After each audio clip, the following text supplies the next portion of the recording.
Só vou perguntar para vocês, estão conseguindo enxergar aí? Sim. Sim, né? Uhum.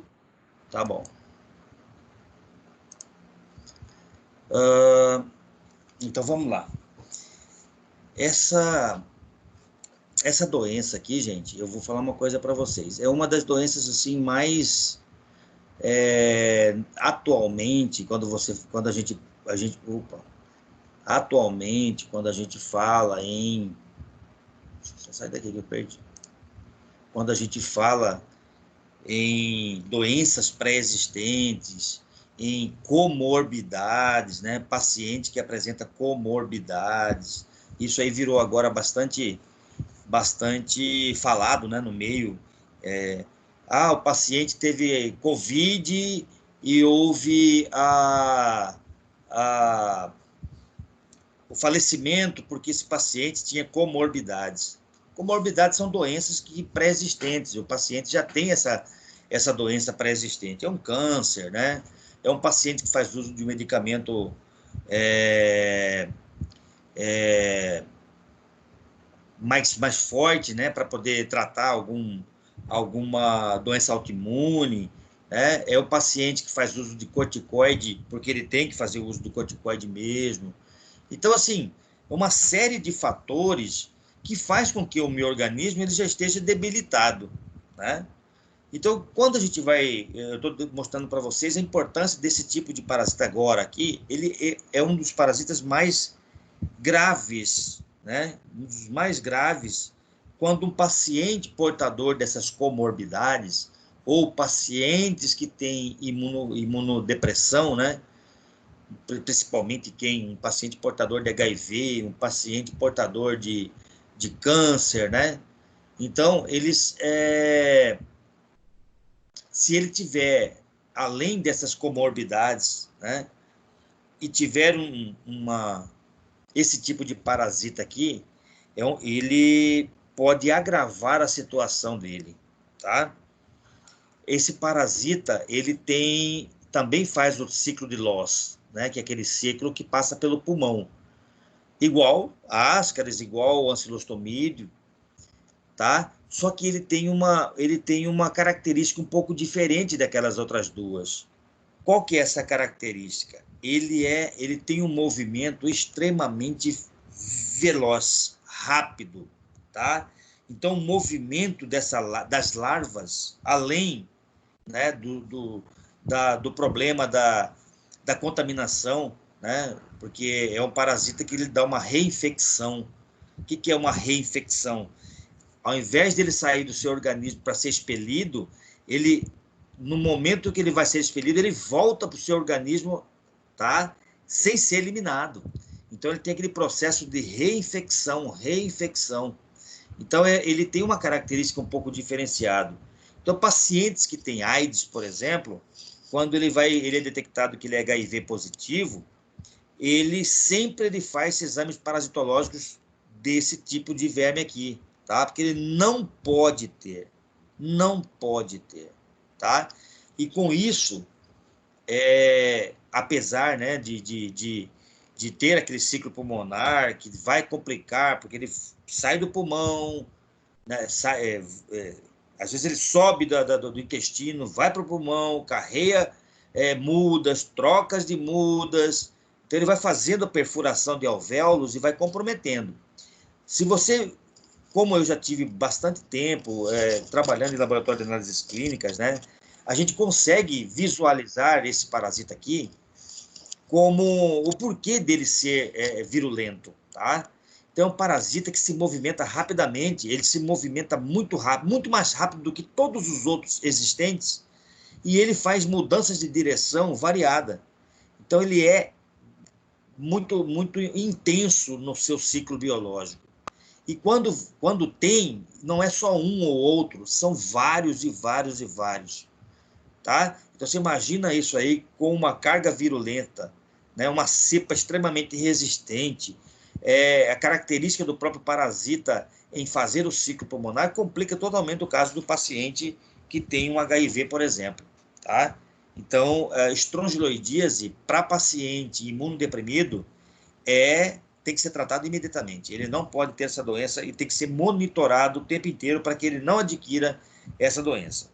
O que eu quero que vocês vão observando, que quando a gente, como a gente começou essa aula dessa forma, falando da importância desses estrongiloides, do quanto ele é grave para o paciente imunodeprimido, eu quero que vocês sempre, quando que eu estiver falando sobre o ciclo biológico, vocês observem, né, características desse parasita no ciclo, que pode falar assim, não, isso aqui leva ao que o professor falou, né? É um processo de reinfecção. Eu vou lembrar você durante o processo, mas às vezes eu posso esquecer e aí você me cobra. Tudo bem?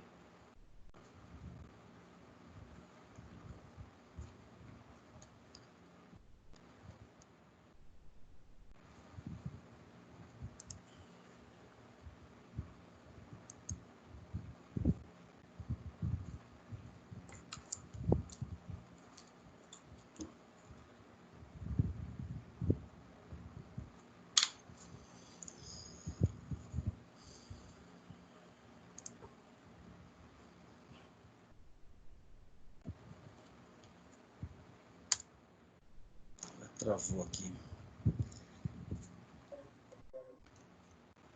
Só um minuto aqui, gente. Travou.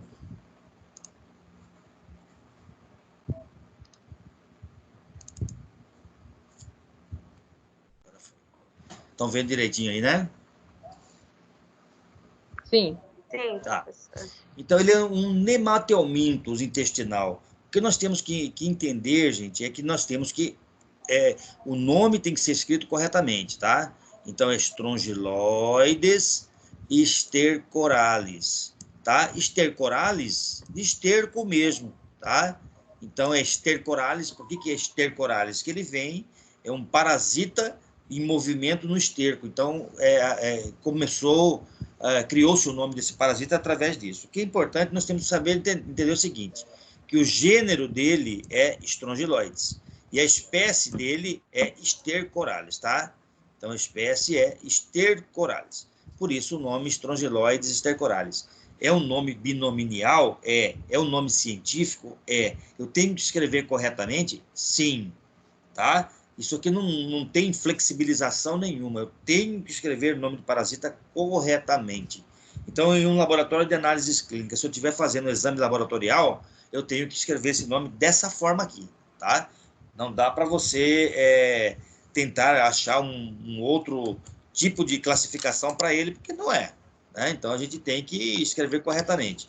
O que acontece muitas vezes é que o pessoal está chegando no 10º semestre e não está sabendo escrever nome científico, né? E acha que não é importante, né? E eu acho que é importante, porque se você demonstrar que você sabe, né, é muito mais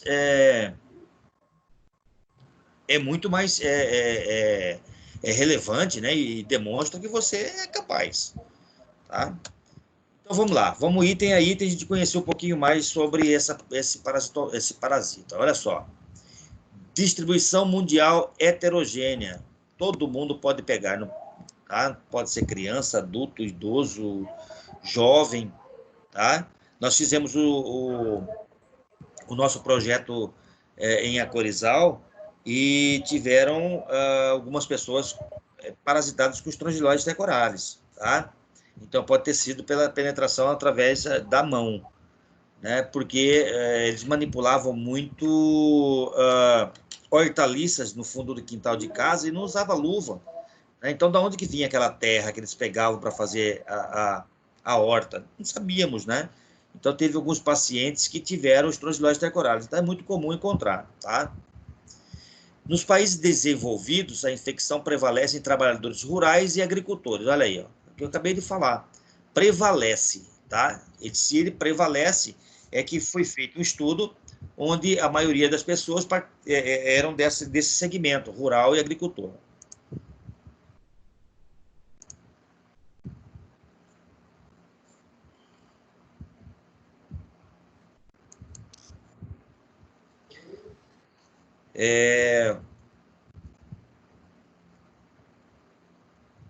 Só anotando o nome aqui do pessoal que está entrando. Nos países tropicais, a infecção prevalece em crianças, justamente pelo motivo de que de que crianças andam descalço, de que criança manipula alimentos, que pega em terra, que anda descalço, tá? Então, é assim, a gente vai ter no ciclo biológico a demonstração da infecção, que é através da pele também, tá? Então, por isso que eles colocam como crianças prevalecendo nesse processo de infecção. Mas adultos podem ter, e já encontramos vários casos de pacientes dentro do HGU, que é HIV positivo com estrongiloides, e paciente internado, né, desenvolvendo febre com pneumonia causada por estrongiloides teculares, certo? Então, isso é muito comum, né, encontrar em paciente, seja ele de qualquer idade. Mas a prevalência em estudos científicos fala que é criança. Tudo bem, tá? Sem problema nenhum. Fatores epidemiológicos, contaminação do solo com fezes. Pode acontecer? Pode. Hoje em dia diminui um pouco, né? Mas se você sair da sua zona de conforto da área urbana e começar a ir para a área rural, você acaba se contaminando também, né? Sai daqui de Cuiabá e vai para um sítio, né? Lá você modifica seu jeito de trabalhar, ou você vai trabalhar com terra, ou hortaliça, ou flores, ou plantas. Possivelmente você pode se infectar. Temperatura entre 25 a 35 graus, né? Não é uma temperatura tão quente para a prevalência dele no meio ambiente, mas que nós temos o tempo inteiro a nível de Cuiabá, por exemplo, né? Temperatura chegando aí de 35 para cima. Então, é um ambiente propício para que ela se desenvolva. Solo arenoso, solo úmido, solo rico em matéria orgânica, ou seja, matéria orgânica, folhas, flores, né? Restos de material em decomposição, tá? Com ausência de luz direta, fazem com que esse ovo no meio, ou a larva, ou o verme adulto no meio, pode se manter por mais tempo, tá? Se manter por mais tempo. Os agentes etiológicos das estrongiloides teculares, tá? Quando a gente fala em OSI, nós tivemos alguma coisa, OSI. Isso aqui é doença. Então, estrongiloidose é uma doença causada pelos estrongiloides, tá? Você pode ver que estrongiloidose não se escreve com S mudo, tá? É estrongiloidose normal. Ou vocês vão encontrar um outro nome, que é estrongiloidíase. Íase também é doença, tá? Toda vez que tiver ose e íase no final, é doença. Onde ela se habita? Mucosa duodenal, porção do superior do jejum. Então, o intestino, se você for falar para mim, o local mais propício é intestino, como todas as outras que vocês já viram até agora. Qual é a via de transmissão? Olha só, penetração ativa pela pele, tá? Que chama-se de primo-infecção, ou auto-infecção externa e auto-infecção interna, tá? Então, é somente pela penetração ativa. Agora, pode ser do meio exterior para o meio interior? Pode, tá? Então, ele pode vir do solo para o seu organismo. Ele pode vir, o que é uma primo-infecção? Ele pode vir ali, quando você for das suas fezes, por exemplo, se você estiver contaminado, das suas fezes, ele pode sair das suas fezes dentro do seu organismo e se auto-infectar, tá? Então, por isso, é um dos motivos de que o paciente aidético não pode ter o quê? É esse parasita, gente. Que até agora, nenhum outro parasita anterior eu falei que existia a possibilidade de retroinfecção, tá? Então, esse parasita não, ele é diferente. Se ele está nas suas fezes, lá no intestino, ele sai das suas fezes e penetra na mucosa intestinal e faz o ciclo de novo. Imagina você, fezes é rica em bactéria, né? As nossas fezes é rica em bactéria. Se ele sai das suas fezes intestinais, passa pelo tecido, né? Penetra pelo tecido da mucosa intestinal, e ele volta à corrente sanguínea e fazer o ciclo pulmonar, ele leva com ele bactérias do intestino, tá? Isso aí pode levar o quê? A uma infecção, ou uma infecção generalizada, ou uma sepse, tá? ou uma pneumonia causada por bactéria ou até mesmo pelo próprio parasita. Então, é por aqui que você visualiza que o paciente aidético não pode ter essa doença, tá? Devido a essa possibilidade de autoinfecção por causa dessas larvas, né, ou vermes adultos desse parasita, tá? Qual que é o reservatório? Homem tem? Sim. Gato tem? Sim. Cães e primatas tem? Sim. O que nós temos aqui de diferença é que os dos gatos e dos cães, eles não fazem o ciclo biológico no homem, tá? Eles não fazem. Então, eles podem até tentar entrar dentro do organismo do ser humano, mas ele não consegue, tá? Ele não consegue desenvolver seu ciclo biológico. Por quê? Professor, mas por que se são muito parecidos? Existem algumas características desses parasitas que eles não se adaptam mesmo. Tá? Existe, por exemplo, do gato e do cão, ele tem algumas proteínas de membrana que quando ele entra no nosso organismo, o sistema de defesa vai logo e destrói. Tá? Do homem, mas aquele do homem para homem, aí já tem uma diferença. Ele já está se adaptado ao meio em que ele causa a doença. Então, é muito mais fácil a infecção. É um parasita monoxênico, ou seja, um parasitismo direto, tá? É um parasitismo direto. A gente vai ver no ciclo biológico esse ciclo monoxênico aqui. A reprodução, isso aqui é muito importante. Deixa eu tirar isso aqui daqui. A reprodução da fêmea partenogenética. Epa, já tem uma fêmea chamada fêmea partenogenética? Tem. Eu até agora não falei nenhuma doença anterior que as outras existiam uma fêmea partenogenética. Então, a gente vai ver o que é essa fêmea partenogenética, da onde que ela está, para onde que ela vai, tá? Então, nós vamos encontrar isso aqui em outros slides, tá bom? Então, é a primeira doença que vocês veem até agora que tem fêmea partenogenética fazendo parte de um ciclo biológico. Aqui é algumas morfologia de alguns parasitas durante o ciclo, tá? A gente vai lembrar aqui. Essa aqui é a fêmea, é uma fêmea partenogenética, é a maior delas. Olha aqui o tamanho dela. Professor, eu encontro essa fêmea partenogenética no meu organismo? Não encontro, tá?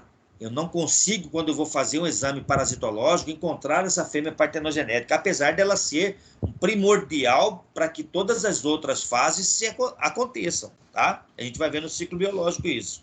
Mas eu não consigo encontrar essa fêmea quando eu faço o quê? Meu exame parasitológico, tá? Eu posso encontrar, ó, aqui que eu encontro, parasitas de vida livre. Se é de vida livre, eu tenho uma fêmea e tenho um macho. Ele já está me dizendo que é de vida livre. Se é vida livre, onde que é essa vida livre, gente? É fora do organismo. Professor, então isso aqui já tem uma diferençazinha, né? Isso, exatamente. Então eu estou dizendo para vocês que tem macho, tá? Macho, e tem fêmea de vida livre. Os dois vão estar soltos na natureza, no solo? Sim.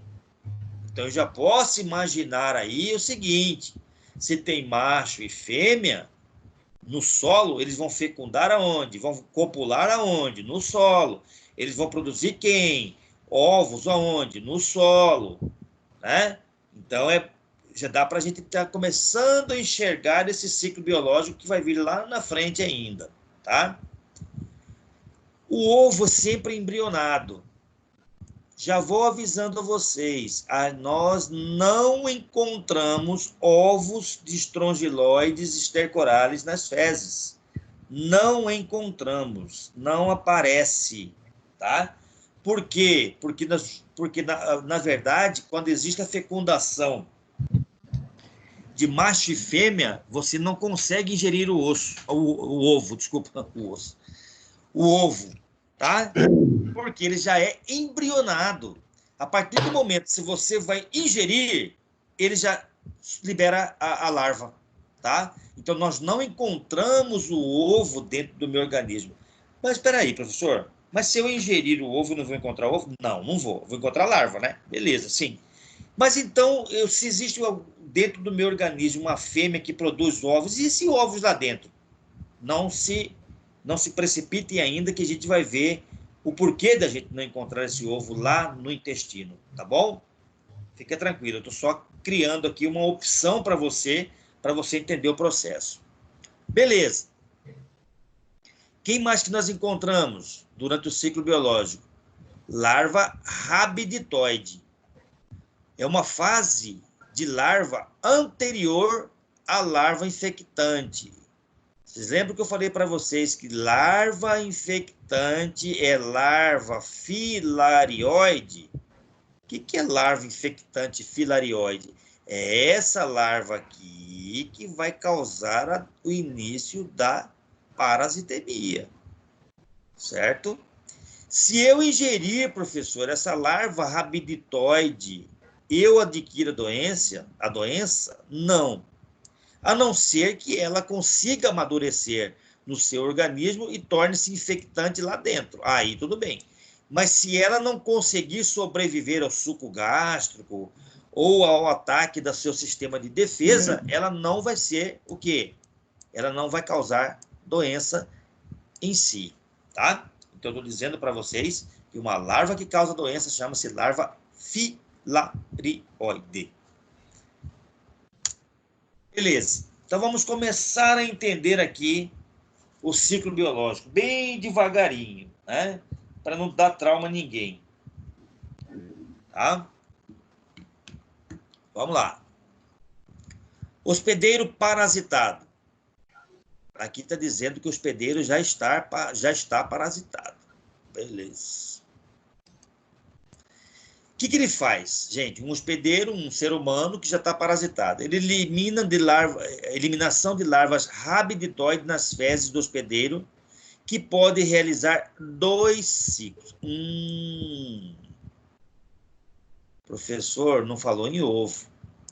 Falou em eliminação de larvas rabiditoides. Então, professor, essa larva rabiditoide, ela eclode dentro do meu organismo? Exatamente. O ovo não consegue ser eliminado, tá? Ele não consegue, porque aquela larva lá dentro dele já está pré-definida o que vai ser. Então, na hora que é formado o ovo já está rompendo para liberar quem? Essa larva rabiditoide. Beleza. Essa larva, mas o senhor acabou de falar, professor, que essa larva rabiditoide não causa doença. Exatamente. Ela não vai causar a doença, tá? Você está parasitado, mas ela não tem a doença ainda. Mas ela fala o quê? Que essas larvas rabiditoides nas fezes dos hospedeiros podem realizar 2 ciclos. Tá. Então vamos lá. Vamos entender isso aí. Qual que é o ciclo que essa larva rabiditoide pode fazer? Primeiro, ciclo direto ou partenogenético. Ciclo indireto, sexuado ou de vida livre. Poxa, professor, então já começou a ter o que aí? Uma ideia do que é. Vamos lá. Liberou nas fezes essas larvas rabiditoides. Tá.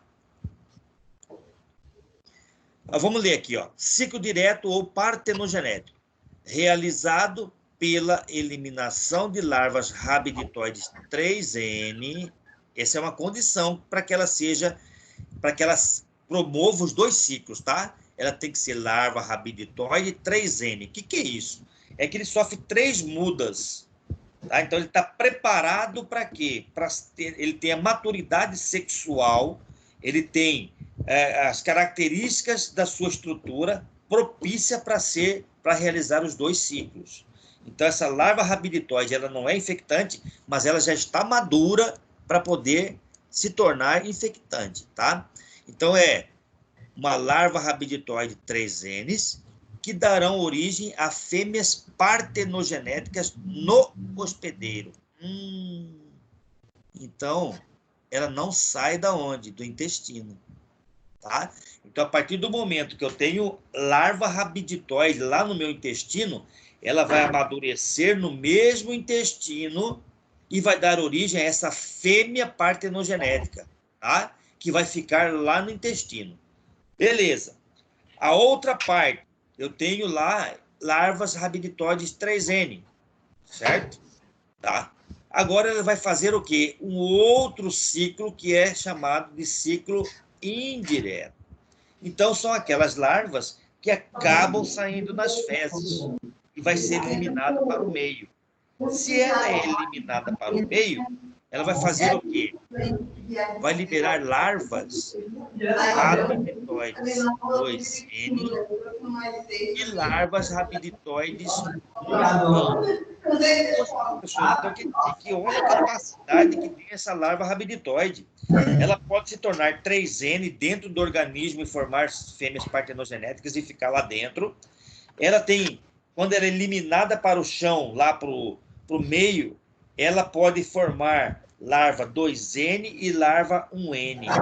Larva 2N e larva 1N é o que vai dar macho e fêmea de vida livre. Olha só a capacidade que tem essas larvas rabiditoides de formar seres completamente diferentes para fazer ciclos completamente diferentes. Tá? Isso aí indica, né, para você, então, o problema que ele pode causar no paciente imunodeprimido. Olha só, até agora vocês não viram falar nenhum parasita que tem essa capacidade aí, de ficar dentro do intestino e produzir uma fêmea diferente, ser eliminado para o meio e produzir macho e fêmea. Poxa, é bem diferente isso, tá? Então a gente vai continuando para a gente entender esse processo. Beleza. Olha só. Ô, professor. As larvas... Alguma pergunta? Tudo bem? Eu não tá aparecendo meu nome aqui na aula. Quem é? Quem é? Quem está falando? Fernando? Fernando. Fernando. Silva de Andrade, pô. Tá aparecendo sim, aí? já anotei, Fernando. Ah, por que não tá aparecendo para mim, não? Não, tá, eu anotei. Tá, beleza. Então toca o pau, vamos embora. Beleza. Então, olha só. Vamos falar em ciclo direto, tá? Esqueça o ciclo indireto. O ciclo indireto é lá no chão, lá depois que foi eliminado. Então, vamos falar em ciclo direto. Qual que é o ciclo direto? É aquele que fica dentro do organismo formando 3N. Vamos lá. Ó, as larvas rabiditoides 3Ns liberadas no ambiente, tá? Aí foi uma 3N lá perdida, certo? Vamos pensar nisso. Foi lá uma perdidona lá. Solo ou região perianal, lá próximo do endo, diferencia-se em larvas filarioides. Opa! Em larvas filarioides. Então, ele é uma larva infectante, tá? Ele é uma larva infectante. Mas, professor, você falou para mim que o 3N fica dentro. Não, mas a gente não pode pensar que uma 3N só fica lá dentro. Se ele ficar lá dentro, ele forma a fêmea partenogenética, né? Mas a gente não fala de um ovo só. A gente fala de vários. Então, de repente, lá cai lá no meio ambiente uma larva 3N também, junto com aquela 2N e junto com N, tá? Então, nós estamos falando da 3Ns, que é a rabiditoide. Elas diferenciam-se em larva filarioide, de 24 a 72 horas. Poxa, rápido, né? O que acontece se essas larvas 3Ns tiverem o quê?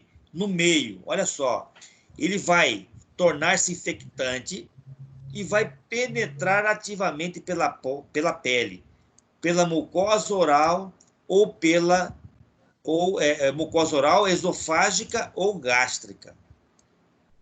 Então, professor, quer dizer que é o seguinte, que quando ele vai para o solo, essa larva 3N, ele já é filarioide? É. Tá? Se ele ficar na região perianal, ele já se torna filarioide? Sim, aí ele faz a retroinfecção. Ele nem sai do meu organismo. Tá? Mas se ele sair, essa forma 3N, ele vai formar larva filarioide que vai entrar pela pele. Essa larva filarioide que vai entrar pela pele, eles atingem a circulação chegando ao coração. É aquele ciclo de Loss que eu falei das aulas anteriores. Atinge a circulação, chegando ao coração, pulmão, tá? Beleza. Chegam aos capilares pulmonares, faz uma muda, L4. atravessam a membrana alveolar, árvore brônquica e chegam à faringe, transformando-se em L5. São deglutidas e chegam ao intestino delgado e se transformam em fêmeas partenogenéticas. Opa!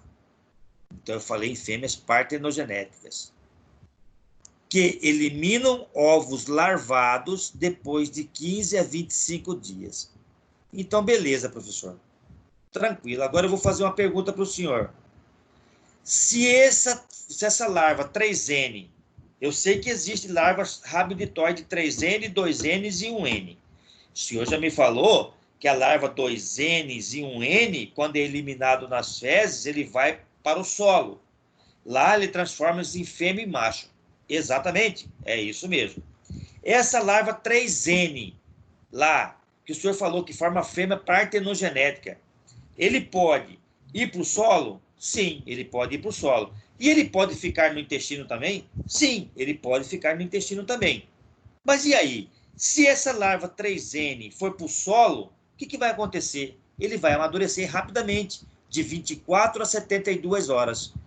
Essa larva rabiditoide 3N, né, que está no solo, ele vai tornar-se infectante. E se passar um outro indivíduo por perto, ele vai o quê? Penetrar nesse outro indivíduo. Tá? Tá bom. E essa outra larva 3N que está lá no meu intestino e não foi eliminada? Ele vai fazer o quê? A perfuração do pulmão e vai fazer, a perfuração do intestino e vai fazer o ciclo igual se tivesse a penetração ativa pela pele. Tá? Então, ele tem duas formas dele penetrar a forma 3N. Quando ele cai no solo e volta, ou quando ele está no intestino e ali mesmo ele faz o ciclo. Certo?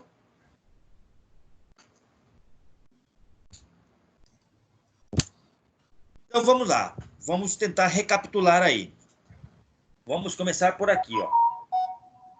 Número 1, aqui embaixo. Larvas rabiditoides. Por que eu tenho só larvas rabiditoides, gente? Porque eu já falei para vocês, os ovos já têm essa larva rabiditoide. Na hora que o macho e o fêmea reproduz, ou esse ovo está ali existente, ele já sai, ele já rompe o ovo já como larva rabiditoide. Então, o tempo que ele passa é extremamente curto. Então, aqui nós começamos nosso ciclo biológico, tá? Essas larvas rabiditoides. O paciente, ele tem essas larvas no intestino dele. Qual o caminho seguir? Ele vai seguir esse caminho e ele vai seguir esse caminho aqui, ó. Se ele seguir esse caminho aqui, ó, que é o ciclo direto, ele vai tornar-se o quê? Larva filarioide infectante, tá? Isso no solo, já eliminei ele no solo. Ele vai tornar-se larva infectante e ele vai infectar o humano, tá? Se ele seguir esse caminho aqui, ó, se ele seguir esse caminho aqui, é porque ele é o quê? Ele é 2N e 1N, tá? Se ele é 2N e 1N, ele é macho e fêmea. Então, aqui, ele vai lá no solo, liberou a 2N, liberou a 1N, o macho encontrou com a fêmea, namoraram, casaram, fecundaram e tiveram ovos, tá? Esse ovo já é larvado. Olha só, né? Então, ele já passa para cá com larva, tá? E olha só o ciclo, onde que ela tá? Ele vai para cá, ó. Ele vai tornar-se filarioide aqui, ó, e vai contaminar novamente. Ou então, ele faz o ciclo de transformação de novo. Essa larva filarioide transforma-se em macho e fêmea e esse ciclo continua aqui, ó. Tá? Olha a seta dele aqui. É muito interessante isso. Tá? Então, esse ciclo aqui, ele vai continuando. Vai continuando. E aí vai contaminando mais gente, vai contaminando mais gente, vai contaminando mais gente, vai contaminando mais gente, tá?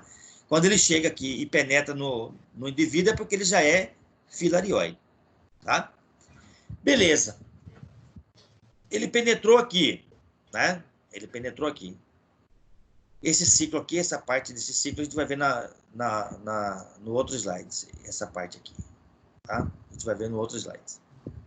Certo? Então, eu quero que vocês entendam essa sequência de ciclo aqui. O que é a autoinfecção? A autoinfecção é essa parte que eu circundei aqui, ó. Tá? Essa parte que eu circundei aqui. Que é aquela parte que eu disse para vocês que essa larva aqui, ó, ela não sai das fezes. Tá? Ela não sai para o meio. Ela fica dentro do intestino, nas fezes, e ela começa a migrar. Para onde que ela vai? Para cá, ó. Transformando-se em larva filarioide dentro do indivíduo. Tá? Aí ela transforma-se em larva filarioide dentro do indivíduo, mas ela faz o ciclo pulmonar. Ela faz o ciclo pulmonar. Beleza, professor. Aí ela vai ser deglutida? Sim, ela vai ser deglutida e vai chegar ao intestino. Se ela chegar no intestino, ela vai formar quem? A fêmea partenogenética, que é a maior delas, ó. Que é a fêmea que produz os ovos dentro do indivíduo. Certo? Mas, professor, você acabou de falar que não encontramos ovo. Exatamente. Ela produz os ovos que logo, questão de segundos, tá? Ou minutos, ela vai fazer o quê? Liberar a larva aqui, ó. Ela vai liberar essa larva filarioide. Por isso que nós não encontramos quem? Ovos de estrongiloides nas fezes. Tá? O período de transição que a fêmea partenogenética libera esses ovos, tá? Ela já rompe. Libera o ovo, ela já rompe. Então, por isso que nós não encontramos. Podemos fazer 1000 pacientes, 10.000 pacientes procurando ovos de estrongiloides, nós não vamos encontrar. Nós vamos encontrar apenas larvas. Não encontramos ovos de estrongiloides estercorados. Certo? Outra coisa que vocês observaram é a fêmea partenogenética formando só pela autoinfecção, tá? Isso é importante. Vamos lá para o outro ciclo que é chamado de ciclo indireto. Vamos entender primeiro o que é o ciclo indireto. Ó, indireto. Ciclo indireto, já falei para vocês, é quando 2N e 1N, ou seja, macho e fêmea, são larvas que já têm essas formações dentro delas, são liberadas no ambiente, produzem após 18 a 24 horas, fêmea e macho de vida livre. Tá? Os ovos originados do acasalamento produzirão larvas rabiditoides 3Ns. Tá vendo aqui? Lá no solo, ela já faz o quê? A produção de larva rabiditoide 3Ns. Então, professor, essa larva ela vai se tornar infectante. Ela vai ser filarioide, né, professor? Sim.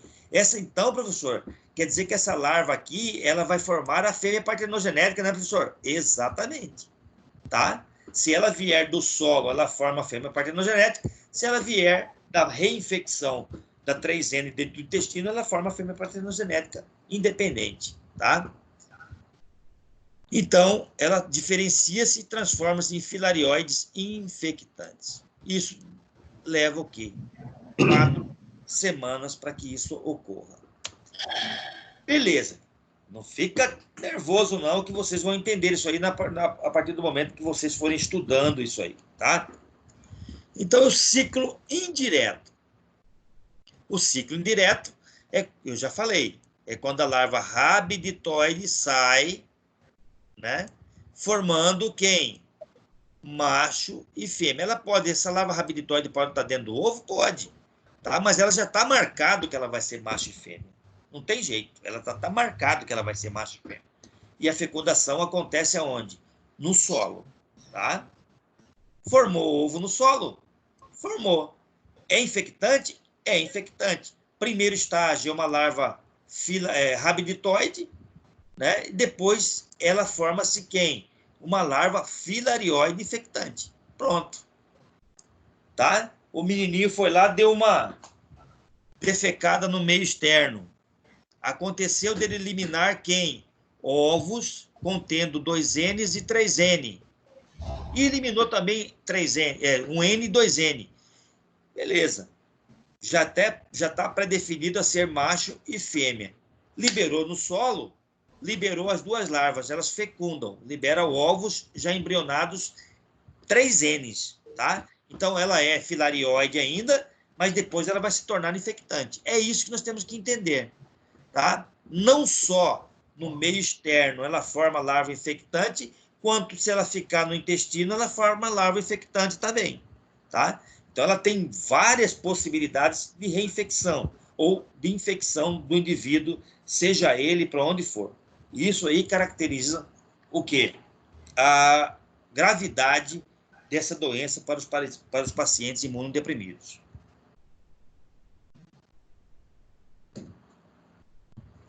Depois eu vou passar um exercício para vocês, tá? Eu acho que está no próximo slide aí também, que vocês vão fazer um estudo já aqui. Eu quero que vocês utilizem isso aqui como um exercício, tá? Nós temos agora no segundo bimestre vários 1.500 pontos para vocês. Esses 1.500 pontos, eles vão ser utilizados em quiz, tá? Que nós vamos fazer alguns exercícios, né? Isso aqui já é um dos exercícios que vai valer ponto. Isso aqui é um ciclo biológico. Eu quero que vocês expliquem esse ciclo biológico para mim. É o que nós acabamos de ver. Professor, mas e aí? Como que eu vou explicar esse ciclo? Estudando, tá? Você vai estudar antes, né? Vai pegar aí um livro didático de vocês, vai pegar a explicação do professor aí da aula de hoje, e você vai fazer o quê? Vai falar para mim esse ciclo aqui, ó. O que está acontecendo por etapas. Aonde que eu vou fazer isso, professor? Eu posso fazer numa folha separada ou eu posso fazer aqui do lado? Onde você quiser, onde você achar que deve ser feito. Se você botar uma seta, eu consigo, tá? Minha letra é pequenininha, eu consigo colocar uma seta aqui e falar para vocês, ó, começa aqui, autoinfecção, uma infecção, tá? Então, eu quero que vocês peguem esse quadro que está aqui, e vocês vão fazer uma explicação desse ciclo biológico para mim. Tudo bem? Entenderam? Sim. Sim. Sim. Tá? Procurem ser o mais detalhista possível. Como? Tem órgãos aqui do lado, tá vendo aqui, ó? Né? Para onde que ele pode ir? Para cá. Então, a disseminação, ele pode ir para cá, ele pode ir para cá, né? Que órgão que é isso? Que órgão que é isso? Pâncreas, né? Rim, cérebro, tá? Fígado, pulmão contaminado. Então, eu quero bem detalhado, como se você estivesse ensinando para um menininho lá de 10 anos, tá? Quero detalhes em relação a esse ciclo biológico. E assim, gente, eu não quero que você digite isso, eu quero manual, tá? Você vai fazer manualmente essa explicação desse ciclo biológico para mim, tá bom? Vou definir para vocês se a gente vai pegar ele quando a gente retornar, que é o que eu acho que é ideal, né? Quando a gente retornar, ou se a gente, vamos dizer que aconteceu de protelar de novo, ou mais dias de aula, que a gente não sabe depois do dia 18, né? Se vai passar mais para frente. Então, aí eu entro em contato com vocês, vocês vão tirar uma foto, tá? E mandar para mim no próprio WhatsApp do grupo, tá? Mas eu aviso vocês. Pode ser assim, então? Pode. Pode, né? Então, você já pode aí pegar livros, já pode ir detalhando para mim o que é que está acontecendo aqui, tá? Existem livros que são, assim, uma bênção, né? Mas se vocês não ficarem só com a minha apresentação do ciclo biológico, vocês não vão entender que é um ciclo um pouco complexo mesmo, tá? Então, vocês têm que pegar esse ciclo aqui e saber o que está acontecendo em cada etapa. E aí você vai ver o tanto que é fácil isso, tá bom? Então, fica isso aqui como exercício para vocês. Eu vou até printar essa tela, depois eu vou mandar para vocês em outro lugar. Tá ótimo, gente? Tranquilo? Tranquilo. Tranquilo. Outra coisa que eu quero deixar claro para vocês. A outra parte que nós vamos fazer para valer nota vai ser aquela parte da aula prática, onde vocês fazem o ciclo biológico, bonitinho. Vocês lembram que vocês me enviaram?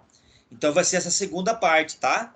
Então, vocês continuam aquele livro lá que vocês fizeram e vão mandar só da segunda parte para mim. É um outro exercício que vocês já têm aí na mão para poder fazer, tá bom?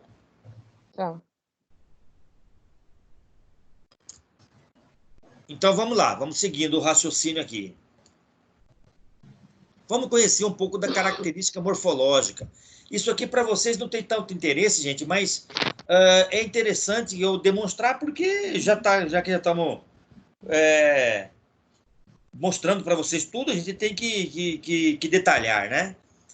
Como que eu, por exemplo, profissional farmacêutico que atua em análises clínicas ou pessoal que são biomédicos e atuam em análises clínicas, o que eles fazem para saber se a larva ela é rabditoide ou ela é filarioide? Mas para que eu quero saber, professor? Não, porque às vezes você está contaminado dentro do seu organismo e você encontra quem? Larva, você não encontra ovo, tá? Dá para eu saber se ela é rabditoide, se ela é filarioide? Dá, tá? Se eu pegar essa larva, eu consigo saber em qual fase que ela está, tá? O que é muito interessante é o seguinte, ó, uma larva rabditoide, eu vou pela imagem aqui.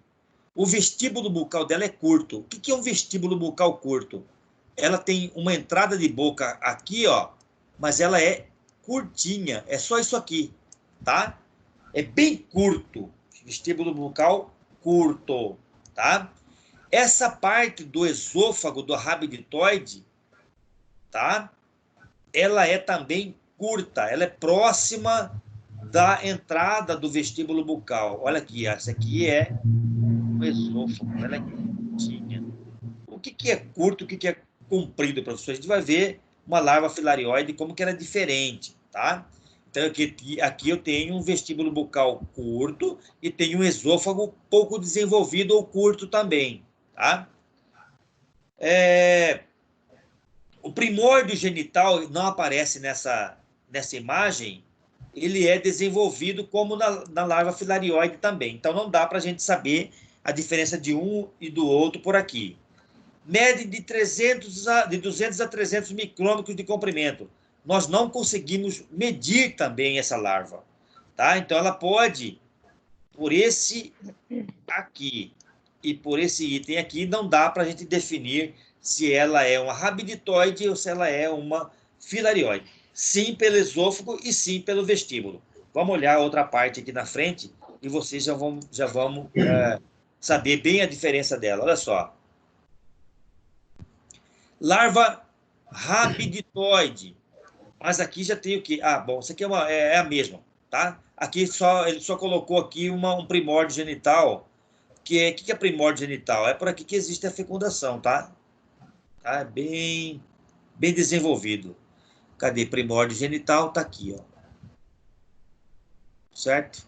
Então, esse é o primórdio genital. Esse slide aqui trouxe só para mostrar para vocês o que? Esse primórdio, tá? Mas é uma larva rabditoide ainda. Tá? Ó, o esôfago de uma rabditoide, bem curto. Beleza, agora vamos lá. Larva filarioide. Deixa eu ver se tem uma outra. Não tem. Não tem. Mas tá bom. Vamos lá. É totalmente diferente, tá? Eu vou ficar devendo para vocês uma imagem de uma larva filarioide quando apresenta o esôfago bem comprido. Só que eu vou mostrar para vocês essa larva filarioide, o esôfago dela, quando a gente estiver na aula prática.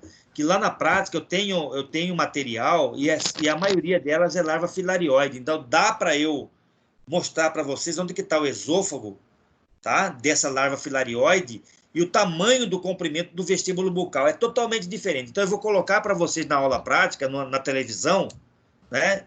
Quando a gente estiver no microscópio, se estiver no microscópio, eu vou fazer no meu microscópio e mostrar para vocês na televisão a diferença dessa larva, tá? E aí eu vou lembrar para vocês a larva a rabditoide e vou mostrar para vocês a larva filarioide para vocês conseguirem gravar isso, tá? Então não se preocupe que aqui eu não tenho nesses slides aqui.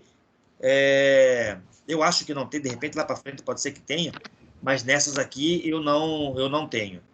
Tá? Uma coisa que é muito interessante tá? A gente consegue visualizar, é uma cauda entalhada aqui, ó. Uma cauda entalhada para larva filarioide. Na rabiditoide não tem, certo? Então, é um outro tipo da gente diferenciar uma larva filarioide da rabiditoide, tá? Então, eu prometo para vocês, o primórdio genital desenvolvido, como na larva rabiditoide, o tamanho dela de média de 350 a 500 micrômetros de comprimento, então não dá para a gente, nem por microscópio, saber se é uma larva filarioide ou rabiditoide, tá? Mas nós conseguimos identificá-la pelo vestíbulo bucal, nós conseguimos identificá-la pela presença de cauda entalhada e pelo esôfago, que é bem alongado. Isso aí vou mostrar para vocês na aula prática. Não se preocupe em relação a isso, tá? Como que ocorre, só para a gente melhorar um pouquinho o nosso conhecimento em relação à transmissão lá do ciclo biológico. Isso aqui vai ajudar vocês a formarem aquele exercício que eu passei para vocês lá. Hétero ou primo infecção, penetra ativa na pele ou mucosa. Então, ela pode vir de fora para dentro, ou, se ela estiver nas fezes, ela sai e vai provocar o quê? A infecção. Então, isso aí traz aquela questão de ser extremamente agressiva aos pacientes. Autoinfecção externa. São larvas rabiditoides na região perianal, diferenciam-se em filarioide e invadem mucosa, iniciando novo ciclo. É aquela coisa que eu disse. Dentro das fezes, ela amadurece e ela torna-se infectante. Tá? Autoinfecção interna. Transformação da larva rabiditoide para filarioide, ainda no intestino do hospedeiro. Tá? Esse paciente com constipação intestinal e retardo na eliminação do material fecal compromete a sua situação, porque ele passa o quê? Quando o paciente tem lá ressecamento, essas fezes elas ficam mais tempo retida dentro do intestino e faz com que o parasita tenha mais tempo de amadurecer dentro do intestino do paciente, tá? E aí ele faz a retroinfecção, tá? Ou seja, desculpa, a autoinfecção interna, tá?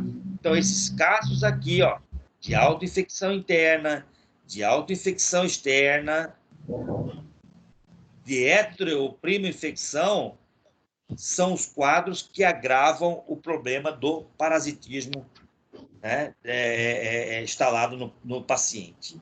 São essas formas de transmissão que fazem com que os pacientes HIV positivo, principalmente HIV positivo, possam vir a óbito. Se eu disse para vocês, isso aqui nós vamos considerar a patologia, né, a doença em si, se eu tiver, por exemplo, condições normais do meu organismo. Então, eles podem ser assintomáticos. Bom, o cara não tem nenhuma doença pré-existente, o cara não é HIV positivo, o cara não tem sistema imune deprimido. Beleza, ele pode ser assintomático. Pode ter sintomas? Pode ter sintomas também. Tá? Isso aqui considerando pessoas saudáveis, tá? Que estão parasitadas. Quando o paciente já é imunocomprometido, ele foge a tudo isso aqui. Agora, o que nos traz informações em relação à doença em si são os traumas, tá? As principais ações, que são a ação mecânica desse parasita. Eu falei para vocês no início da aula que ele é um parasita que se mexe muito, é um parasita que tem uma movimentação extremamente rápida, muito rápida, muda de direção ao tempo inteiro, perfura tecidos rapidamente, né? Então, é esse grau de importância em relação a esse trauma mecânico. A ação traumática causada por ele, a ação irritativa causada por ele, a ação tóxica, né, dessa migração que sai do intestino, vai para determinados locais, passa pelo pulmão, vai para o fígado, vai para o coração, tá? Então, ele traz alguma consequência tóxica para o paciente, isso é fato. Se existe uma consequência tóxica, irritativa, com certeza existe uma ação antigênica, tá? Onde mexe com a produção dos seus antígenos e anticorpos, tá? Então, é bem intensa. Até agora, eu não falei em nenhum parasita que provoca todos esses traumas ao mesmo tempo. Nenhum. O primeiro parasita que eu falei para vocês com todos esses traumas é Strongyloides stercoralis. Olha só, as doenças que a forma cutânea pode trazer, tá? Com penetração cutânea, certo? Ponto de penetração das larvas, né? Que existe ali uma hiperemia, por exemplo, uma vermelhidão, pode provocar pruridos, tá? Pode provocar uma reação alérgica local, reação celular apenas no local onde as larvas estão mortas. Tá? Isso aqui já é uma reação, se a larva morrer, por exemplo, dentro do teu organismo, provoca uma reação imunológica, sim. Tá? Mas não é só para ela, para vários outros tipos de helmintos que possivelmente pode estar no paciente. Então, isso aqui são para todas. Tá? Ocorrência de cordão eritematoso em tecido subcutâneo com presença de prurido. Tá? É porque, o que eles fazem isso aqui? Eles tratam a vermelhidão, o eritema, o prurido, como devido à quantidade de parasitas que entram. Tá? Se entrar um, não vai provocar tudo isso. Mas se entrar milhares, com certeza, essa reação ela fica um pouquinho mais intensa. Tá? A patologia das formas pulmonares é o que é comum para todas as outras. Tosse, febre, dispneia, em casos graves, hemorragia, pela travessia das larvas e formação de infiltrado inflamatório, tá? Isso aqui é muito importante, tá, gente? Porque é isso aqui que leva, isso aqui que leva o paciente imunodeprimido a ter pneumonia por parasita, certo? Eu não sei se eu já contei um caso para vocês de um paciente internado no Hospital Geral Universitário que o médico estava tratando com antibiótico, achando que era bacteriano. E ele fez um aspirado brônquico e mandou para o laboratório. Nós fizemos o resultado e estava cheio de Strongyloides stercoralis. Então, a pneumonia que ele tinha não era bacteriano. Se ele podia usar o antibiótico que ele quisesse, não ia resolver. Então, a pneumonia dele era por parasitas, Strongyloides stercoralis, e ele tinha que usar um antiomíntico, né? E não um antibiótico. Lógico, o antibiótico ia ter que utilizar também, mas devido ao problema que esses parasitas causaram, não exatamente para destruir a causa principal. Isso aqui depende bastante também da quantidade de parasitas, tá? Uma enterite, ite, inflamação, tá? Das camadas intestinais, provocando muco, grande quantidade de muco, leva uma inflamação leve, tá? Aumenta o número de células, uma enterite edematosa, ou seja, uma irritação a nível de mucosa, tá? Quando os parasitas ficam na parede intestinal, é uma reação inflamatória com edema, tá? E a síndrome de má absorção quando tiver em estado bem mais avançados. O que é uma enterite ulcerosa? Aqui já tem, quando eu falo enterite ulcerosa, aqui já existe ferida, tá? É uma úlcera, já existe exposição tecidual, né? Se existe exposição tecidual, né, abre, fere, ele tem um processo inflamatório, tá? Não se apegue muito a isso, a eosinofilia, que vocês estão aprendendo agora também, sobre a parte hematológica, mas quando vocês passarem por mim lá no estágio supervisionado, a gente vai falar bastante sobre isso, tá? O que provoca cada uma delas. Não precisa ficar muito preocupado, não. Eu quero que vocês saibam que enterite ulcerosa, úlcera é ferida. Ferida provoca o quê? Inflamação, tá? Se tem processo inflamatório e tem ferida, pode ter o quê? Invasão bacteriana. Pode provocar casos mais graves. Pode provocar diarreia, náuseas, vômitos, esteatorreia, desidratação, emagrecimento, choque hipovolêmico, né, por perdas sanguíneas, tá? E que é associado a outras condições pode ser fatal, tá? Então, isso traz um pouquinho mais dessa patologia aí. Agora, a patologia mais grave é a disseminada, né? Olha só os tecidos que elas atingem. Justamente pela característica do quê? Pela característica do parasita, né? Ele é invasivo mesmo, né? E dependendo do grau de parasitismo, ele vai lá, ó, rins. Vocês lembram lá do ciclo biológico lá? Então, você já tem aqui um direcionamento para vocês, ó. Ele provoca a doença na fase disseminada, ele vai para onde? Rins, coração, cérebro, pâncreas, fígado, adrenais, linfonodos, tireoide, próstata, certo? E as complicações decorrentes de infecções bacterianas secundárias, tá? Se ele sai, o processo de autoinfecção, que ele sai do seu intestino e faz o ciclo novamente, ele carrega para ali bactéria. Isso é um fato que eu quero que vocês sempre pensem. Se ele sai do intestino e volta para o meu pulmão, ele vai levar bactéria. Isso é fato, tá? Não só para o pulmão, como para a corrente sanguínea e para outros órgãos. Aqui eu já falei para vocês, mas vou repetir. Hiperinfecção em pacientes imunodeficientes, tá? Ou imunodeprimidos, ou pacientes que utilizam corticosteroides em doses elevadas.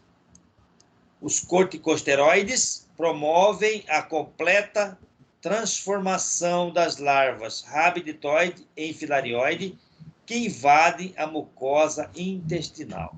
Isso é uma característica do medicamento, porque ele baixa o sistema imune, gente. Tá? Um corticoide, ele baixa o sistema imune. Se ele baixa o sistema imune, ele faz com que o meu organismo libere todas as condições possíveis para proliferar o que ele quiser. Não só bacteriano, tá? Mas como parasitológico, como meu sistema imune também. Tá? Então, o entendimento disso eu não posso ter, se eu sou um paciente imunocomprometido ou imunodeficiente, eu não posso ter o quê? Estrongiloides tercolares. Tem que ser feito controle a cada 3 dias de pacientes nessas condições. Pacientes que fazem transplante renal, pacientes que fazem hemodiálise, tá? Tem que fazer controle desse parasita. O diagnóstico: liberação das larvas nas fezes. O segredo de 3 a 5 amostras. Alguém perguntou alguma coisa? Não, tranquilo? Tranquilo. Beleza. Acho que tem alguém com o microfone aberto aí, professor. Oi? Tem alguém com o fone aberto aí tá dando essa, né? Isso. Uhum. Ó, tem a utilização de 3 a 5 amostras. Por que eu utilizo de 3 a 5 amostras dele, tá? Então, se eu, por exemplo, fizer um exame parasitológico de um paciente hoje, deu negativo, eu passo um dia, faço de novo. Deu negativo, passo mais um dia, faço de novo. Deu positivo. Então, isso quer dizer o quê? Que naquela primeira amostra, naquela segunda amostra, possivelmente esse parasita pode estar fazendo o ciclo de Loss, o ciclo pulmonar. E como eu retiro as fezes do intestino, ele pode não estar lá ainda. Então, é por isso que eu faço a coleta de amostra de fezes de 3 a 5 vezes, alternadamente, para que eu tenha condição de pegar esse parasita quando ele voltar para o intestino. Tá? Aqui é muito importante, olha só o método que nós vamos utilizar para poder detectar. É aquela do hidrotropismo, lembra? Ou hidrotermotropismo. Uma pequena quantidade de água quente, ele migra, certo? Das fezes para aquela água, né? Posso encontrar no Hoffmann? Posso. Dependendo do grau de parasitismo, eu posso encontrar no Hoffmann sem problema nenhum, tá?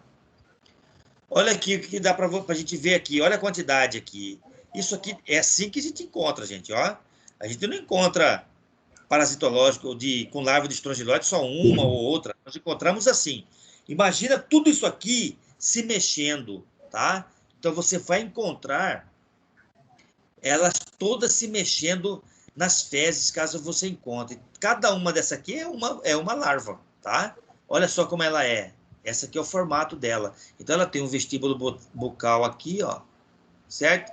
E tem um esôfago bem distante, tá? Essa aqui eu posso afirmar para você que ela é uma larva rabiditoide, tá? Porque a larva filarioide, esse esôfago, ela vem estar mais ou menos nessa região aqui.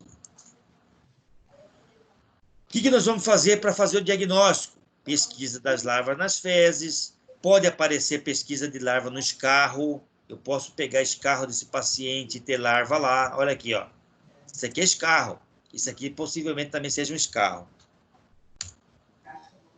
Esses testes imunológicos aqui é somente para pacientes que já estão imunocomprometidos. O paciente HIV, por exemplo, que ele não tem tanta facilidade para colher a amostra de fezes deles, ele passa a fazer o quê? Um teste imunológico. Ele colhe o sangue dele e vê se ele tem contato com o parasita ou não, tá? Aqui já são mais invasivas, médico que faz biópsia intestinal e endoscopia digestiva. Não é a nossa alçada, não. Mas eu estou mostrando para vocês aqui que existem essas formas de diagnóstico aqui, tá? Medicamentos são aqueles polivalentes, tá? A ivermectina hoje é bem utilizada, está sendo utilizada até para Covid-19, né? O albendazol como polivalente, comprimido mastigável de 400 a 500 miligramas, pode ser utilizado sem problema nenhum, tá? São os mais comuns. Onde que eles atuam?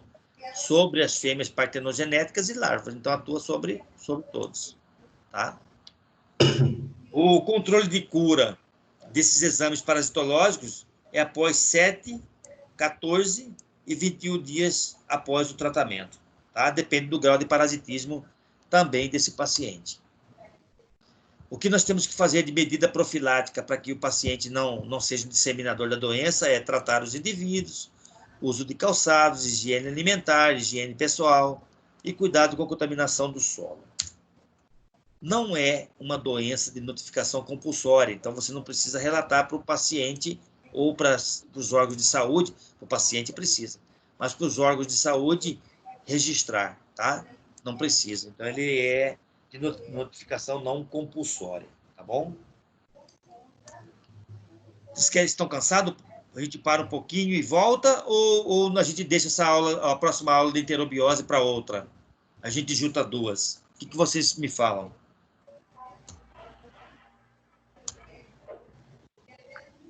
Você que sabe, isso pra mim. Se as meninas estiver disponível aí, o Fernando também, né?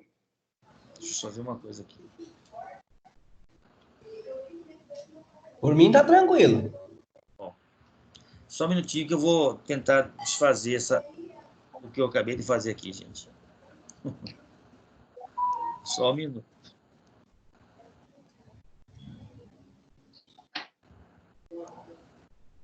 Prontinho.